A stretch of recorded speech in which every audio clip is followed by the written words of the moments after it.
You are listening to HOA Catastrophe. The HOA tried to bury the records. Helen shoved a policy memo at me and screamed that the memo overwrote the bylaws. You are out of compliance. I stood on my driveway with a clipboard in one hand and my phone in the other, watching her wave a printed sheet like it was a warrant. The memo was dated yesterday. The violation notice in my hand was dated 2 weeks ago. I looked at her and said, "Helen, this does not make sense." She stepped closer, close enough that I could see the sweat on her forehead, and jabbed a finger toward my truck. "You missed the hearing. You are fined. Pay now or we tow." My truck was parked exactly where it always parked, same spot for 3 years, same driveway corner near the mailbox cluster. I work as a pool service technician for Eagle Ridge Commons Association, which means I know HOA politics better than most people want to. Helen Wright is the records custodian, and she runs the enforcement committee like a medieval tax collector. She loves paperwork, she loves deadlines, and she loves watching people scramble. I said, "What hearing?" She flipped open a tablet and held it away from the camera angle, so I could not see the screen. "The one you were notified about." I checked my email. Nothing. I checked my mailbox. Nothing. I checked the community portal. Nothing. Helen smiled and said, "We sent it certified." I said, "Show me the receipt." She said, "I do not have to show you anything. Your camera does not matter. My minutes are the truth." That line stuck with me. I did not know it yet, but that line was the key to everything. Helen turned and walked back to her car. She pulled a glove box envelope of certified slips with no readable text and waved it like a trophy. She said, "I am calling management and I am going to be dramatic about it." Then she got in her car and drove off. I stood there holding the violation notice and the policy memo, both on Eagle Ridge Commons Association letterhead, both signed by Helen Wright, both completely contradictory. I had 48 hours to pay a $500 administrative fee, or they would tow my truck and ban me from the pool. The problem was not just the fine. The problem was I was in the middle of a renovation schedule, and delays could cost me thousands. I had 3 commercial pool contracts lined up, all dependent on my truck being available every morning. If they towed my truck, I would miss the jobs, lose the contracts, and probably get blacklisted by the vendor network. I went inside and pulled up the Eagle Ridge Commons Association covenants on my laptop. I searched for administrative fee. Nothing. I searched for hearing notification. It said notices must be delivered at least 14 days in advance by certified mail with tracking. I searched for enforcement appeals. It said disputes must be heard within 30 days, and the custodian must provide all requested records within 5 business days. Helen had done none of that. I printed the relevant pages, highlighted the sections, and put them in a binder. Then I remembered something. 3 years ago, my neighbor got hit with the exact same violation.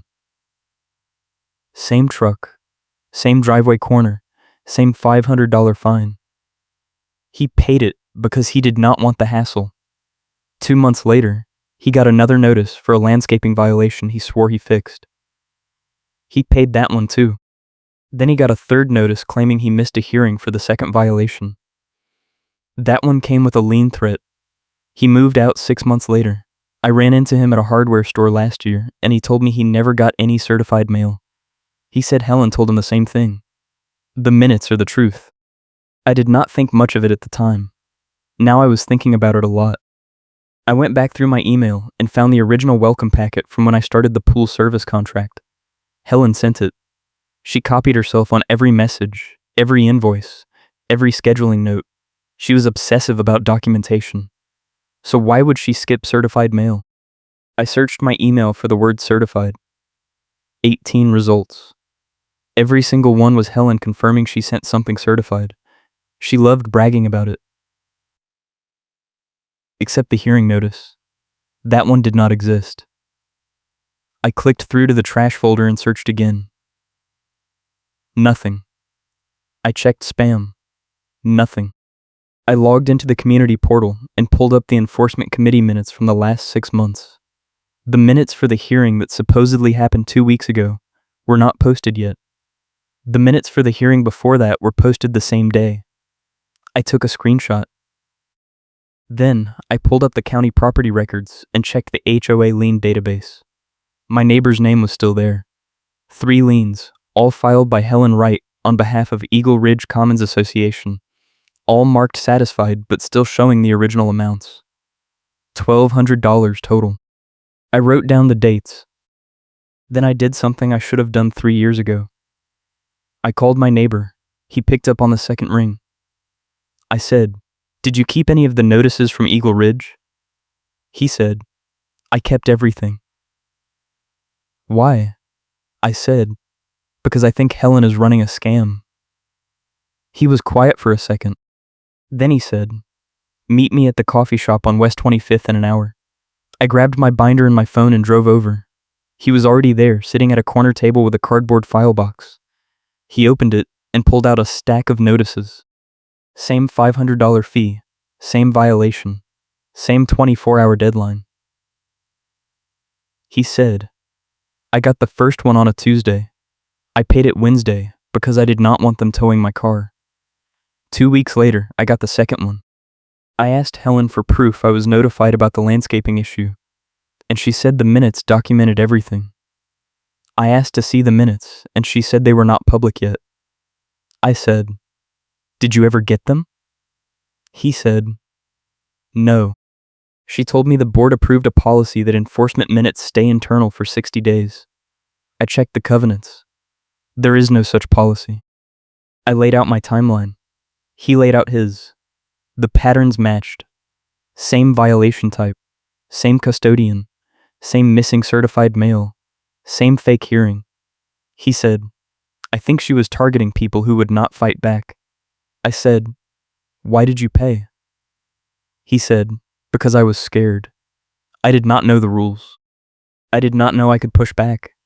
Helen made it sound like I was already guilty, and the fine was just the cost of fixing it. I asked him if he remembered the vendor Helen used for the landscaping violation. He said, "Yeah, it was some guy named Rick who works with the HOA. Helen said if I did not use him, she would escalate it to a lien. I used him, and he charged me $800 to trim 2 bushes. I said, "Did you get a receipt?" He said, "Yeah, but it was handwritten, and it did not have a company name. Just his first name and a phone number." I wrote down the number. Then I asked him if he would be willing to back me up if this went to a hearing. He said, "Absolutely." Helen cost me $3,000 and my peace of mind. I want her gone. I drove home and started building the case. I made a spreadsheet with 2 columns, my violations and his violations. I added dates, amounts, notice methods, and Helen's responses. Then I added a 3rd column for the landscaping vendor. I called the number my neighbor gave me. A man picked up and said, "Rick's Yard Service." I said, "Hi, I am calling about an invoice from 3 years ago for work at Eagle Ridge Commons." He said, "I do not do HOA work anymore." I said, "Why not?" He said, "Because the board stopped paying me." They owed me for 6 jobs, and Helen kept saying the checks were in the mail. I finally got a lawyer involved and they settled, but I do not work with HOAs now. I said, "Did you ever do work for Helen personally?" He said, "No, but she referred a lot of jobs." She would call me and say someone needed landscaping done, or they would get fined, and she would give me their address. I would do the work and send her the invoice. Half the time the homeowner did not even know I was coming. That was the connection. Helen was inventing violations, forcing people to use her preferred vendor, and then the vendor was kicking back part of the fee. Or, Helen was pocketing the administrative fees, and the vendor was just a cover. Either way, it was fraud. I asked Rick if he kept records. He said, "I keep everything. I have copies of every invoice I sent to Helen and every check I got from the HOA. I said, "Can you send me the ones from 3 years ago?" He said, "Sure, but I am not getting involved in a lawsuit." I said, "You do not have to. Just send me the invoices and I will handle it." He said he would email them by the end of the day. I went back to the community portal and pulled up the current board roster. Helen Wright, records custodian. Tom Muyen, Treasurer. Linda Kowalski, President. Greg Altman, Vice President. 2 open seats. I clicked on the election rules. Board elections happen every April. Candidates must submit a petition with 20 signatures from residents in good standing. The deadline for the next election was March 15th. It was February 10th. I had 5 weeks. I opened a new document and started drafting a petition. Then, I checked the covenant rules for challenging a custodian. It said any member could file a complaint with the board if they believed a custodian was abusing their role. The complaint had to include specific evidence, and the board had to respond within 30 days. I attached my spreadsheet, the screenshots, and the timeline. I saved it as a PDF. Then I checked the rules for records requests. Any member could request copies of minutes, financial records, vendor contracts, and enforcement logs. The custodian had to provide them within 5 business days or provide a written explanation for the delay. I drafted a records request. I asked for the enforcement committee minutes from the last 3 years, the vendor contract with Rick's Yard Service, the certified mail logs for all violation notices, and the financial ledger showing administrative fee deposits. I saved it as a second PDF. Then I logged into the portal and saw a message from Helen. It was timestamped 15 minutes ago. It said, "Your payment is overdue. The tow company will arrive tomorrow at 8 a.m. I checked the violation notice again. The deadline was 48 hours from the date on the notice, which was yesterday. That meant the deadline was tomorrow at the same time. Helen was moving it up. I took a screenshot of her message and added it to the binder. I called the management company. A woman answered and said, "Eagle Ridge Commons. This is Dana." I said, "Hi, I need to file a dispute for a violation notice." She said, "Okay, what is the notice number?" I read it off. She said, "Hold on."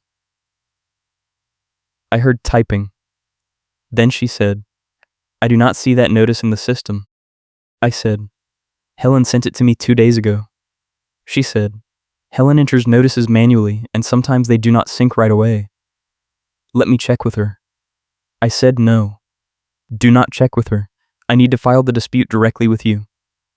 She said, "I cannot process a dispute if the notice is not in the system." I said, "Then put it in the system." She said, "I cannot do that. Only the custodian can." I said, "The custodian is the one I am disputing." She sighed. She said, "Look, I will send Helen an email and ask her to upload it. Once it is in the system, you can file the dispute through the portal." I said, "How long will that take?" She said, "Usually a day or 2. I said, "The deadline is tomorrow morning." She said, "Then you should probably just pay the fine and dispute it after." I hung up and called a lawyer. I got voicemail. I left a message explaining the situation and asked for a callback. Then I sent the records request email to Helen, Dana, and the full board. I CC'd my personal email so I would have proof of the timestamp. 2 hours later, Helen replied. She said, "Your request is denied. You are not in good standing due to unpaid fines." I replied, "The covenants do not say that." She replied, "The board passed a policy last year." I replied, "Show me the policy." She did not reply. I forwarded the exchange to Dana and said, "This is obstruction. I need those records to prepare my defense." Dana replied, "I will look into it." She did not look into it. That night I could not sleep. I kept thinking about my neighbor, about Rick, about the missing minutes, about the fake hearing.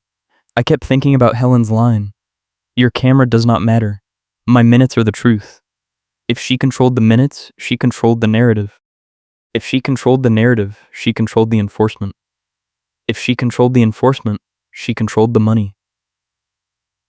I got up and went back to my laptop. I pulled up the HOA financial statements from the last 3 years.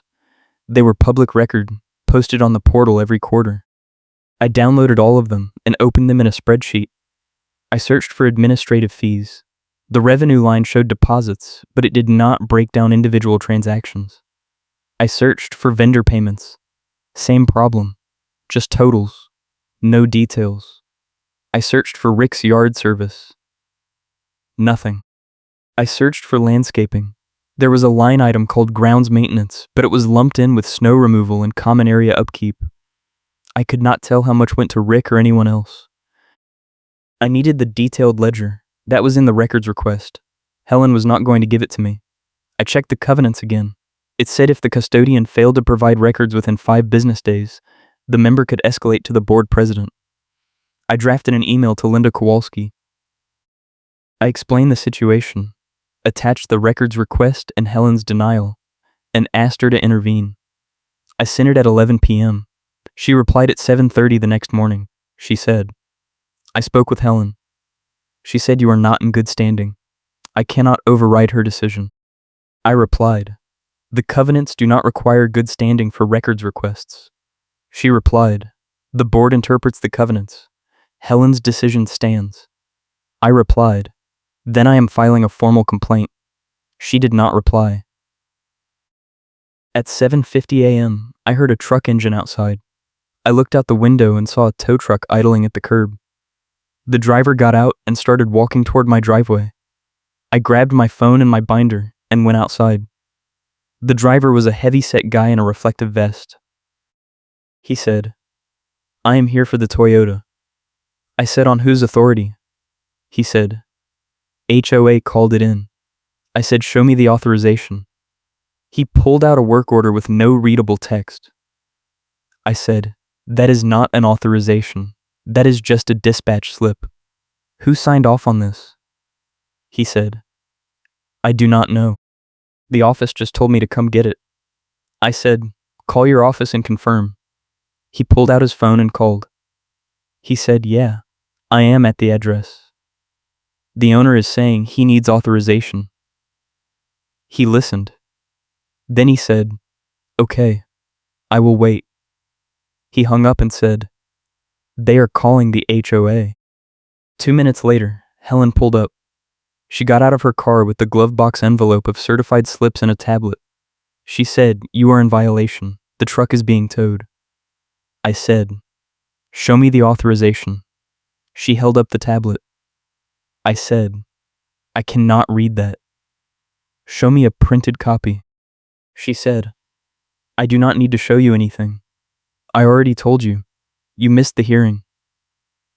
I said, I never got a hearing notice. She said, I sent it certified. I said, show me the receipt. She opened the envelope and pulled out a stack of certified mail slips with no readable text. She flipped through them and pulled one out. She said, right here. I said, let me see it. She held it up, but too far away for me to read the date or address. I said, bring it closer. She said, no. You can see it from there. I pulled out my phone and started recording. She said, you cannot record me. I said, yes, I can. We are on my property, and this is a legal dispute. The tow driver stepped back. He said, I am not getting in the middle of this. Helen turned to him and said, hook it up. He said, I need proper authorization first. Helen said, I am the custodian. I am the authorization. He said, I need something in writing from the board or a signed tow order from the owner.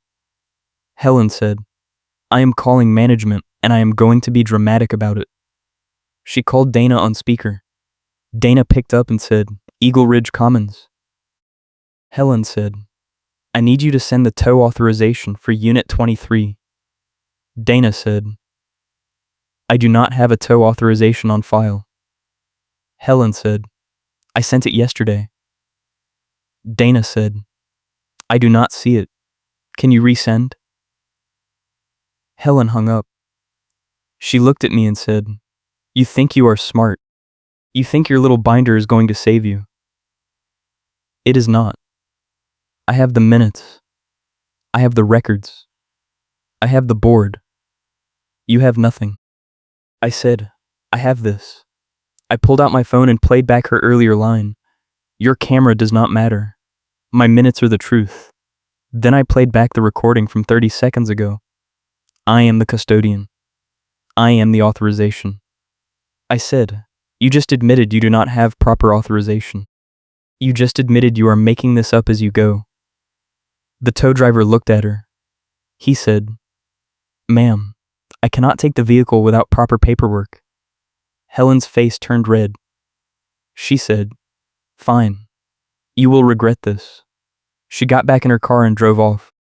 The tow driver looked at me and said, "You should probably get a lawyer." I said, "I am working on it." I went back inside and called the lawyer again. This time he picked up. His name was Mark Chen. I explained everything. He said, "Do you have proof she denied your records request?" I said yes. He said, "Do you have proof she is moving the deadlines?" I said yes. He said, "Do you have proof she is inventing violations?" I said, "I have my neighbor's testimony and vendor invoices that show a pattern." He said, "That is circumstantial, but it is a start. What do you want?" I said, "I want the fine dropped, I want Helen removed, and I want the HOA to pay my costs." He said, "The first two are possible. The third depends on whether you can prove intentional harm." I said, "She tried to tow my truck with no authorization, and she is blocking my records request. Is that intentional enough?" He said, "Probably. Let me draft a demand letter. It will cost you $500. If they do not respond, we file in small claims. That will cost another $1,000. I said, "Do it." Mark sent the demand letter that afternoon. It went to Helen, Dana, and the board president. It said I was demanding immediate access to all requested records, a written retraction of the violation notice, and a formal apology. It gave them 5 business days to comply, or I would file a complaint with the county and a lawsuit in small claims court. Helen replied within an hour. She said, "Your lawyer does not scare me. You are still in violation, and the fine is still due." Mark replied, "We will see you in court." Then he called me and said, "She is escalating. That is good. It means she is scared." I said, "Or it means she thinks she can win."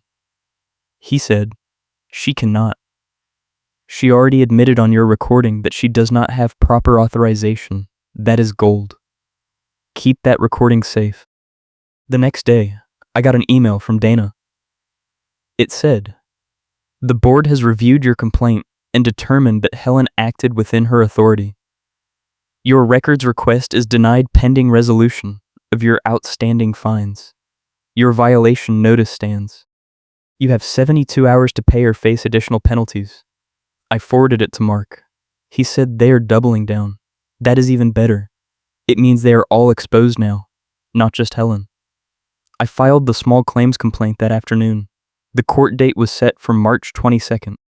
That gave me 5 weeks to gather more evidence. I called Rick again. He said, "I sent you the invoices. Did you get them?" I said yes. "Can you testify if it goes to court?" He said, "I told you, I do not want to get involved." I said, "You do not have to testify in person. Just write a statement confirming that Helen referred jobs and the HOA was slow to pay." He was quiet.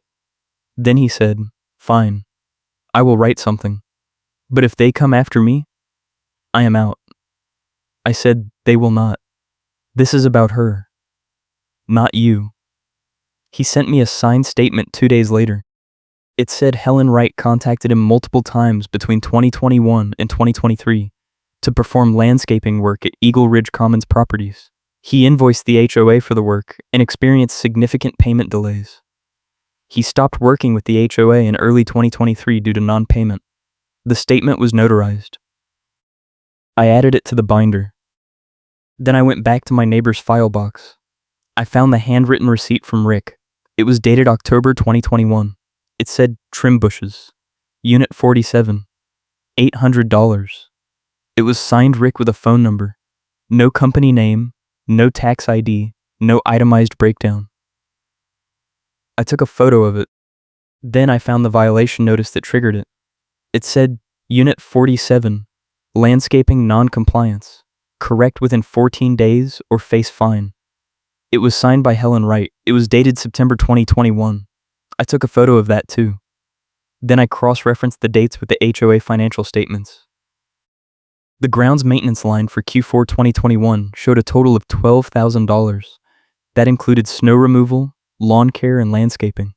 There was no way to tell how much went to Rick, but if he was charging $800 for a 2-bush trim, he was overcharging by at least $500. I did the math. If Helen was running the same scam on 10 properties a year, that was $5,000 in excess fees.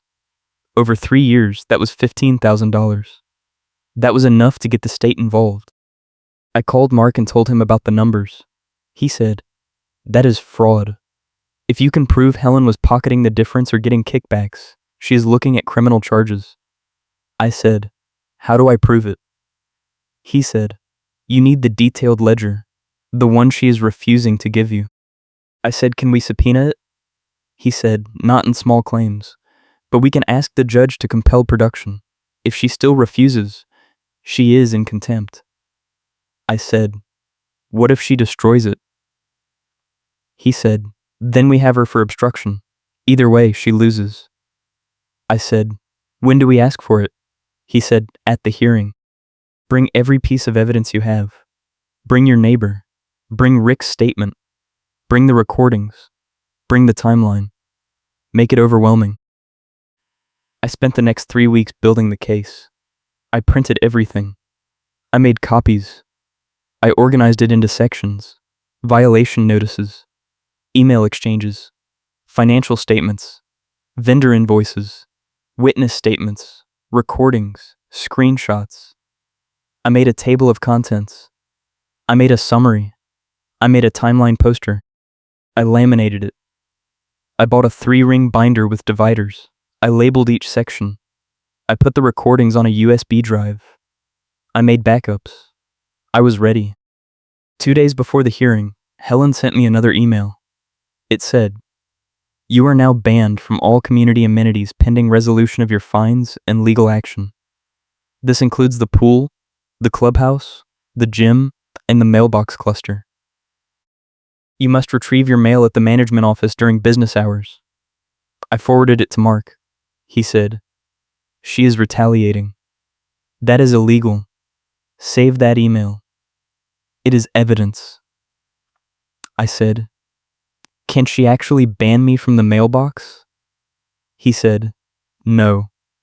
That is a federal mail access issue. If she tries to enforce it, call the postal inspector." I called the post office. They said, "If someone is blocking your mailbox access, file a complaint with the postal inspector." I filed the complaint. The inspector called me the next day. She said, "We will send someone out to verify access. If there is a problem, we will notify the HOA and the county." I said, "Thank you."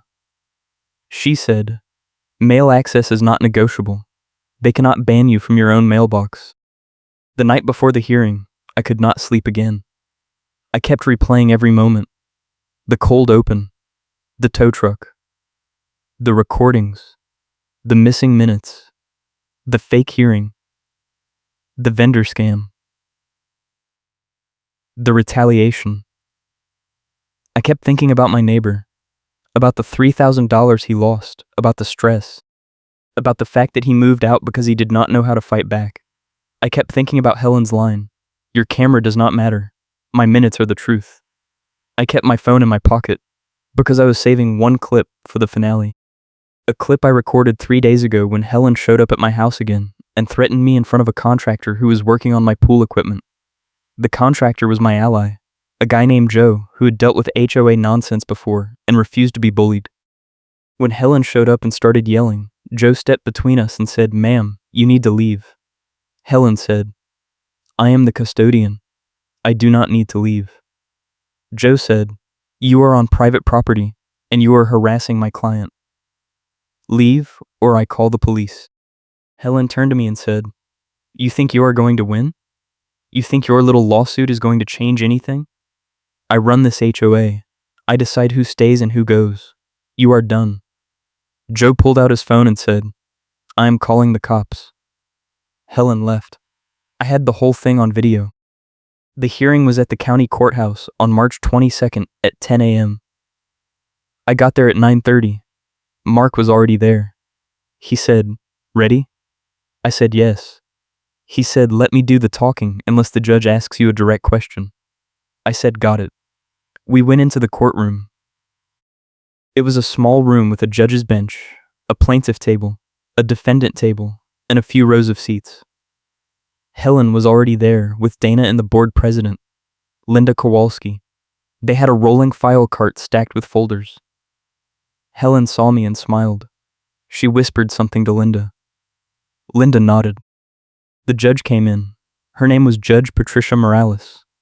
She said, "This is case number 2025 SC 4471. Plaintiff versus Eagle Ridge Commons Association." "Counselor, your opening." Mark stood up. He said, "Your Honor, this case is about abuse of authority. The defendant's records custodian, Helen Wright, has systematically targeted homeowners with fraudulent violations, denied them due process, retaliated against them for filing complaints, and obstructed their access to HOA records. My client has documented every step of this misconduct. We are asking the court to compel the HOA to produce the requested records, drop the fraudulent fine, remove Miss Wright from her position, and award damages for intentional harm." Judge Morales said, "Miss Wright, your response." Helen stood up. She said, "Your Honor, the plaintiff is a disgruntled homeowner who refuses to follow the rules. He missed a hearing, he refused to pay a legitimate fine, and now he is trying to weaponize the legal system to avoid accountability. We have the minutes. We have the notices. We have the policies. Everything we did was lawful and proper." Judge Morales said, "Do you have proof you sent the hearing notice by certified mail?" Helen said, "Yes, Your Honor." She pulled a slip from the envelope and handed it to the judge. Judge Morales looked at it. She said, "This is dated 2 days after the alleged hearing." Helen froze. She said, "That is a clerical error." Judge Morales said, "A clerical error or a fraudulent document?" Helen said, "Your Honor, I sent the notice. The date on the receipt is just when I logged it." Judge Morales said, "So you are admitting you did not send it certified?" Helen said, "I sent it by regular mail." Judge Morales said, "The covenants require certified mail. Do you have proof of regular mail?" Helen said, "No, but the plaintiff does not have proof I did not send it." Judge Morales said, "That is not how burden of proof works." Mark stood up. He said, "Your Honor, may I present evidence?" Judge Morales said, "Go ahead." Mark pulled out the timeline poster and set it on an easel. He walked the judge through every step. The first violation, the missing notice, the fake hearing, the tow attempt, the records denial, the retaliation, the vendor scam. He showed the emails. He showed the screenshots. He showed the recordings. He showed Rick's statement. He showed my neighbor's testimony. He showed the financial statements with the unexplained gaps. Judge Morales looked at Helen. She said, "Miss Wright, do you have the detailed ledger?" Helen said, "No."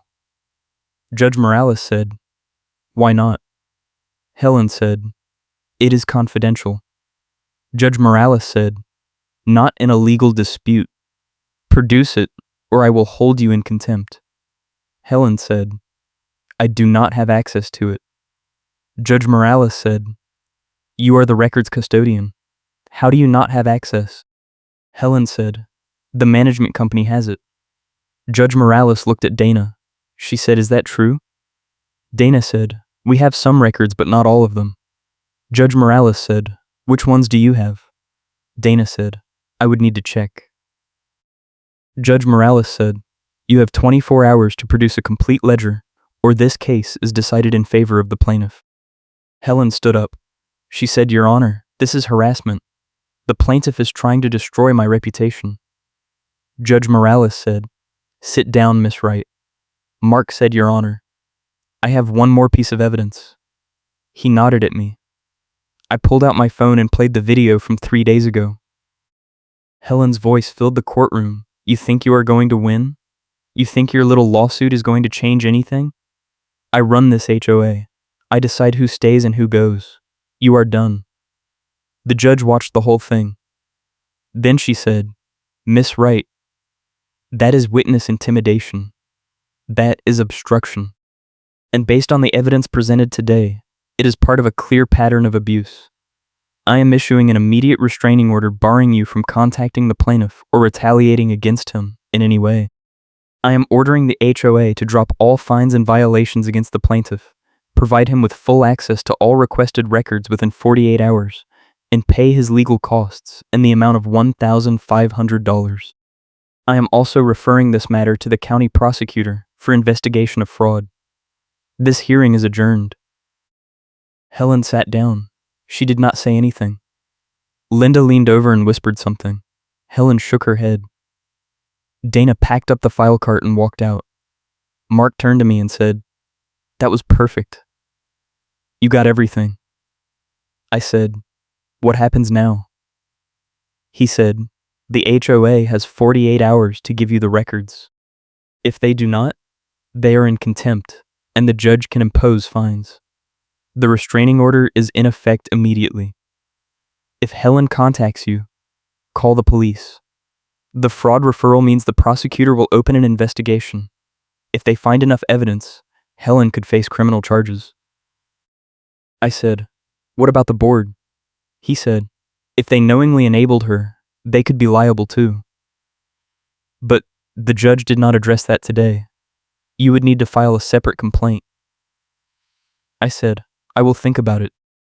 We walked out of the courtroom. My neighbor was waiting in the hallway.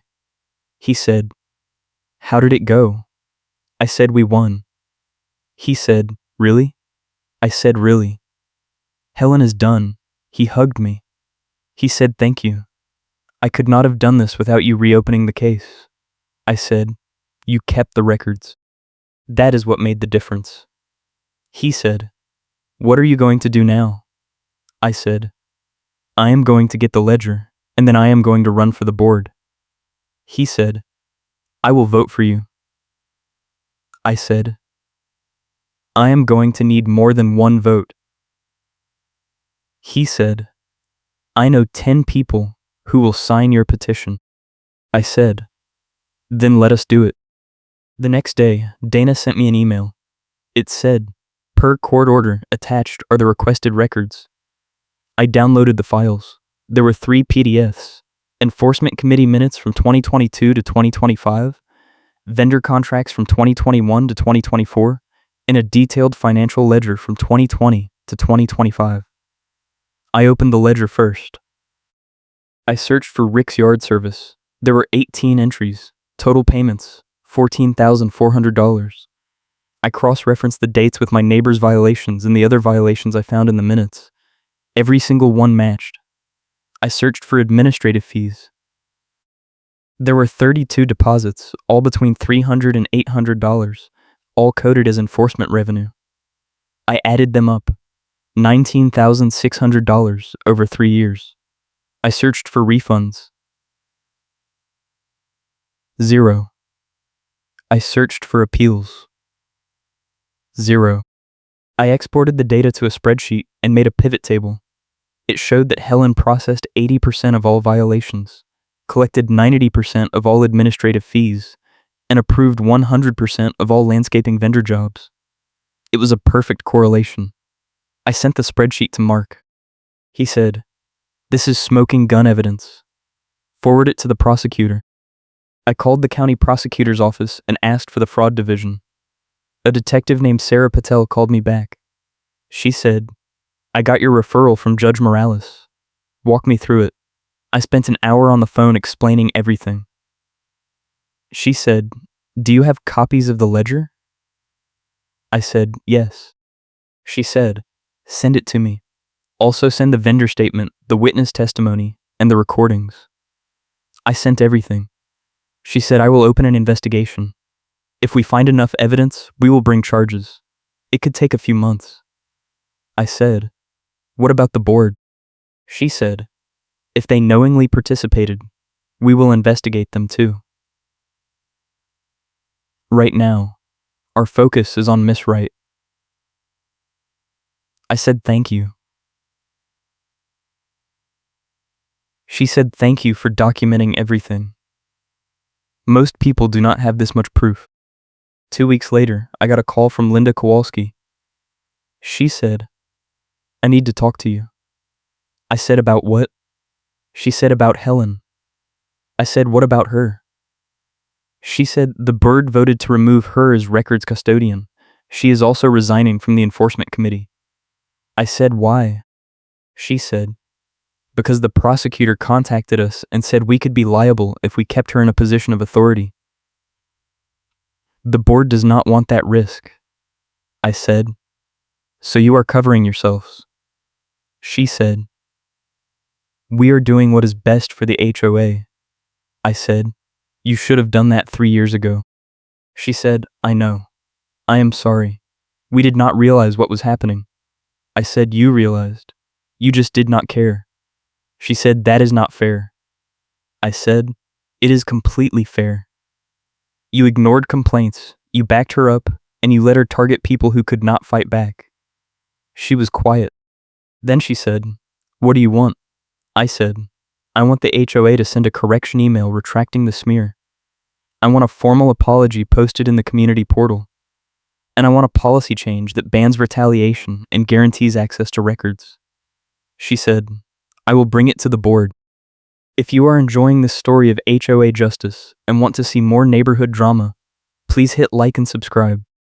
3 days later, the HOA sent a correction email retracting the smear. It said, the board has determined that certain enforcement actions taken by the previous records custodian were not conducted in accordance with HOA policies and procedures. Any members who believe they were unfairly targeted are encouraged to contact the board for review. The board apologizes for any inconvenience or distress caused by these actions. It was weak, but it was public. I forwarded it to my neighbor. He said, it is a start. I said, it is not enough, but it is something. I filed my petition for the board election on March 10th. I got 32 signatures. My neighbor helped me canvass the neighborhood. We knocked on doors and explained what happened. People were shocked. A lot of them had their own stories. One woman said Helen fined her for parking in her own driveway overnight. Another man said Helen tried to ban him from the pool because his kids were too loud. A third couple said Helen forced them to repaint their front door because the color was not on the approved list, even though 3 other houses had the same color. I wrote everything down. I turned it into a campaign flyer. It said, time for a board election challenge that flips the power dynamic. Vote for accountability. Vote for transparency. Vote for fairness. I printed 200 copies and put them in every mailbox. The election was on April 15th. I won one of the 2 open seats with 68% of the vote. My neighbor ran for the other seat and won with 62%. The board was now me, my neighbor, Linda, Tom, and Greg. At the first meeting, I proposed a new records access policy. It said any member could request records at any time without restrictions. The custodian had to respond within 3 business days, and retaliation was grounds for immediate removal. Linda seconded it. It passed unanimously. Then I proposed an enforcement audit policy. It said the board would review all violations from the past 3 years and refund any fees that were improperly assessed. Tom said, that could cost us thousands. I said, it already cost us our reputation. We need to fix this. Greg said, I agree. Let us do it. It passed 4-1. Linda voted no. The audit took 2 months. We reviewed every violation from 2022 to 2025. We found 42 improper fines totaling $28,000. We sent refund checks to every affected homeowner. We also sent a letter explaining what happened and apologizing. Some people did not cash the checks. Some people said they did not want the money, they just wanted justice. We offered to donate their refunds to a community fund for legal aid. 15 people said yes. We raised $4,000. In June, the prosecutor called me. She said, we are bringing charges against Helen Wright. Wire fraud, theft by deception, and obstruction of justice. The trial is scheduled for September. I said, do you need me to testify? She said, yes. I said, I will be there. She said, we are also looking into the board's rule. Linda Kowalski submitted financial records that showed she signed off on several of Helen's enforcement actions without reviewing them. We are considering charging her as an accessory. I said, do what you have to do. She said, this case is a good example of why HOA oversight matters. A lot of small fraud cases go unreported because people do not know their rights. You did the right thing by documenting everything. I said, I just did not want to get screwed. She said, well, you saved a lot of other people from getting screwed too. Helen's trial was in September. I testified for 2 hours. I walked the jury through the timeline, the emails, the recordings, the ledger, the vendor scam, and the retaliation. The defense attorney tried to argue that Helen was just doing her job and the fees were legitimate. Mark objected. He said, Your Honor, the ledger shows a clear pattern of selective enforcement and financial benefit. The jury saw through it. Helen was convicted on all counts. She was sentenced to 18 months in prison and ordered to pay restitution of $28,000. She also lost her real estate license and was banned from serving on any HOA board in the state. Linda was charged as an accessory and took a plea deal. She resigned from the board, paid a $5,000 fine, and agreed to community service. The funny karma moment came during sentencing. The judge asked Helen if she had anything to say. Helen stood up and said, I was just trying to keep the community safe. The judge said, by inventing violations and pocketing fees?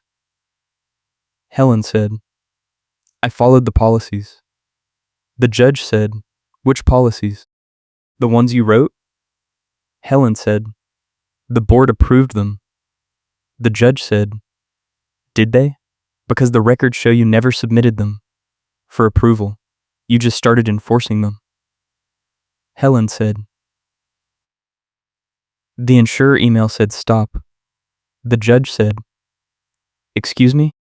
Helen said, I got an email from the insurance company saying we needed to crack down on violations or they would drop our coverage. The judge said, show me the email. Helen could not. The prosecutor said, Your Honor, we investigated that claim. There is no such email. Helen made it up. The judge said, Miss, right. You just lied under oath. I am adding 6 months to your sentence. Helen sat down. She did not say anything else. It was about safety, and the insurer email says stop, but the insurer email never existed. She lied one too many times, and it finally caught her. After the sentencing, I went back to the courthouse hallway and saw my neighbor. He said, It is over. I said it is over. He said, What are you going to do now? I said, I am staying on the board. We have a lot of work to do. We need to rebuild trust, fix the policies, and make sure this never happens again. He said, I am with you. I said, good. Because I am not done yet. I am going after the management company. Dana knew what was happening and she did nothing. She lost my dispute packet twice and acted like it was my fault. She enabled Helen. She needs to go too. He said, How do you go after a management company? I said, You fire them. We have a contract review coming up in December. I am going to propose we switch to a company that actually does their job. He said, Do you have one in mind? I said, I have 3. I am going to get bids and present them to the board. If they vote to keep Dana, I will campaign against them in the next election. He said, You are relentless. I said, Someone has to be. In December, we reviewed the management contract. I presented 3 bids. The board voted unanimously to switch companies. Dana's company lost the contract. She called me and said, This is personal. I said, No, this is professional. You failed to do your job and you enabled misconduct. She said, You are going to regret this. I said, I doubt it. She hung up. The new management company started in January 2026. They implemented the new records access policy, set up a transparent enforcement process, and created an online portal where members could track violations and appeals in real time. The community response was overwhelmingly positive. People felt heard. They felt respected. They felt like the HOA was working for them, not against them. The HOA settled quickly, paid my documented costs, and set penalties for future retaliation. Helen lost her committee role immediately. The board election challenge flipped the power dynamic, and the file cart that rolled out of that courthouse became the symbol of everything we fought for. It was not just about one cold case, it was about accountability. It was about standing up when it is easier to walk away. It was about proving that the minutes are not the truth. The truth is the truth. Stay calm, stay documented, and I will see you next time.